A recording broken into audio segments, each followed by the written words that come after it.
Hey everyone, I'm Skotti from Skotti RNY. It's my week 152 post-op Roux-en-Y gastric bypass and maintenance update. How you guys doing? Hopefully you guys are doing well. You had a good week this past week, of course. And for me, this week was good. This week was fantastic. Absolutely, it was fantastic. But wow, the weather though, just up and down and all around. Anyways. Welcome to my channel. This is my weight loss surgery journey channel where I talk about weight loss surgery and me and every other little thing in between, of course, right? Right. So let's get into it right now. I'm 6'2", 48 years old. My highest weight ever recorded was 419 pounds in August of 2014. I had surgery July 7th, 2015 at Humber River Hospital in Toronto, Ontario, Canada. My surgery weight was 340 pounds. My weight loss surgery goal weight was 219 pounds, which I originally reached that goal at week 33. My maintenance goal weight range is 220 to 225 pounds. Last week I was 224.4 pounds, and this week I'm 226 pounds, for a gain of 1.6 pounds, making my loss from surgery of 114 pounds and a total loss from my highest weight ever recorded of 193 pounds. So I knew I would be up.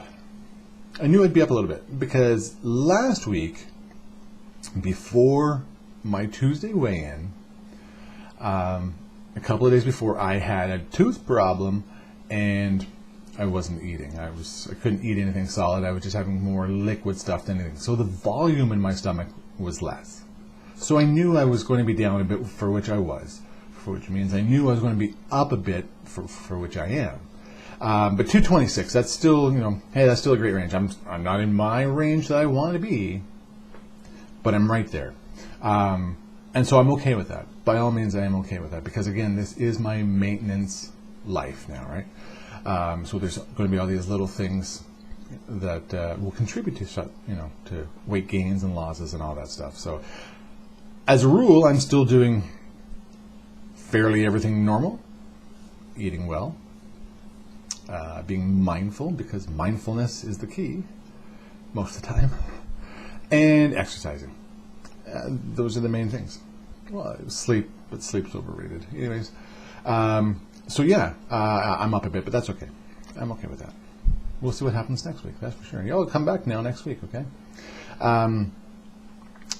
For food this past week now, it's not really that it's a contributor, but it does for me. It slows down my system. I had steak on the weekend. And steak, that kind of beef really does slow me down, my system, you know what I mean? Yeah, it does slow that down a bit. Everything still comes out, but I could just feel a bit of a build-up. And it's not like I was eating like a 3-pound steak or anything like that. God. But the little bit that I do have does do that for me, unfortunately. Which is okay, because I'm willing to take one for the team every now and then just to have, a bit of steak, that's for sure. So here's one. Last week was my blood donation that I give every 2 months. So I had my blood donation. You go in for the pre-screening, they check everything, and you're, all that, and you're fine. So as I'm walking to the chair to where they're going to draw the blood, she's actually a nurse that works there. As I'm walking out, and I had a short sleeve shirt on, she's like, wow, look at those arms. That's amazing. That's going to be easy. And I was like, wow. I'm looking around. Oh, she's talking about me. I'm the only guy walking out here with arms like that. Person walking out with arms like that. So it was really weird because I am not a muscle man, and I do have a bit of muscle, but my arms are very veiny now. And excellent for drawing blood. So she's like, wow, that was really cool. I'm like, and she's done my blood there for over 10 years, and she's seen me come from 419 pounds. And actually at that time, when I was 419 pounds, I wasn't even giving blood because it was so hard for them to find a vein that I couldn't bother going back because, one, I think it was the embarrassment. It's like, they're in there, and you know what, they're not newbies. They know what they're doing, but when your arms are this friggin' big and your veins are like deep down, it was always hard, at that point. So it was embarrassment that I didn't go at that time, right? So I said, forget it. Anyways, up to now, and now, you know, put that needle right in there, and out comes the blood, and off it goes, and yay me, you know. And I can pump out, you know, a bag of blood, you know, in about 5 minutes, really. I got that baby down pat if they get a good line. But it was just really, it was one of those moments, right? Those high moments. And as a post-op patient, we will get those comments, those compliments now and again. If you haven't yet, don't worry, you will, by all means, because your body is going to change and people are going to say something that's, wow, look at you, right? But it was one of those things that just kind of caught me off guard because I'm almost 3 years out. She has seen me before, like 2 months ago and whatnot, but it was just, for whatever reason, she had to comment there that day. Tell me about you. Have you ever been really surprised by a compliment that somebody's given you post-op? You know, you kind of knew, yeah, whatever, but just the way somebody has said it, just like, wow, you know, oh, thank you so much, or you weren't expecting that kind of compliment at all. Let me know in the comments down below, because I like to see how other people, you know, have experienced what I've just experienced this past week. Because again, it is one of those, it's one of those moments that weight loss surgery just puts that smile on your face, right? It's like, wow, you know, people are acknowledging that. And I didn't do weight loss surgery for that, but by all means, that definitely is a bonus of having the weight loss surgery. Is that good feeling? Sometimes it can be a little too much, by all means. But for those odd little things, let me know in the comments down below. And speaking of which, thank you again for everybody who does leave the comments down below. I like reading them and writing back as best I can. It's good to see what you guys are going through as well, for sure. This past week,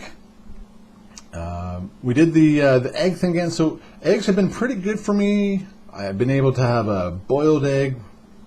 I think I had it in my salad there a few weeks ago. The scrambled eggs are working well. The poached egg, though, still, the poached egg wasn't bad, but it just still, but I made flat bread, fathead dough bread, and make like toast, and put the poached egg on there. The fathead dough is fine. I don't have a problem with that, but it was that kind of poached egg that just, I was having a bit of a hard time. That's for sure. And for which I took pictures, because that's what I do. That's what everybody does now. Is, you know, you have a camera not for taking pictures of whatever, but we take pictures of our food, right? So I've got pictures of my food on my Instagram account, and check the link down below, and you can click and follow me on Instagram, where I'm kind of journaling a lot of the food and things that I'm doing weight loss surgery wise. And it was just like, oh God, no. So we might keep away from the poached eggs. But on that note, the fathead dough. So I made a little bit of that toast, right, type of thing. And I just followed, again, whatever recipe I had, and I made out this little sheet of it, type of thing. I cut those squares like toast, and I had the leftover. So I'm like, what am I going to do with the leftover? So me, because I just do things weird every now and then when it comes to food, which isn't really weird, but so I cut them up into sticks, right? And then lightly brush them with garlic butter, shake some Parmesan cheese on it, lightly toasted, and there you go. You've got breadsticks like that little Caesar place. Very similar. And you know, if you got some marinara sauce to dip into, I tell you, yeah, I can tell you. You know how it was? It was delicious. Oh yeah, it's like, what a great non-grain substitute, right? Because it does. It tastes cheesy in a bit because of the cheese that's in the breadstick. Yeah, see, I called it a breadstick already. But that's the idea, right? So yeah, it kind of adds to that mental thing of, hey, I can still have breadsticks, but I'm not actually eating bread, right? So again, that was, you know, one thing that I like to have now. So I'm going to see if I can do other things with this fathead dough. I'm really on a roll with that, baby. I'll take that for a few weeks and go with it, and then I'll get bored of that and try something else. But hey, why not? What else? Why wouldn't I try something else, right? Because that's what we're here for now, is to try all these different things. So that was really cool. You should look into that. Well, why not, right? The poached egg and the blood and that. So, and that was it for food-wise, I guess, this past week for me. Other than that, was my normal usual exercising and such. So, all in all, it's not just another brick in the wall. It's me, Skotti RNY. Thanks again to my subscribers. I appreciate you guys. You guys are, of course, fantastic. Don't forget to like the videos, because yes, we always like to be liked. And that's going to be it for this week. Thanks again, everybody. And remember, not every day is fantastic, but at least I have the opportunity to live every day. Until next time, take care and bye-bye.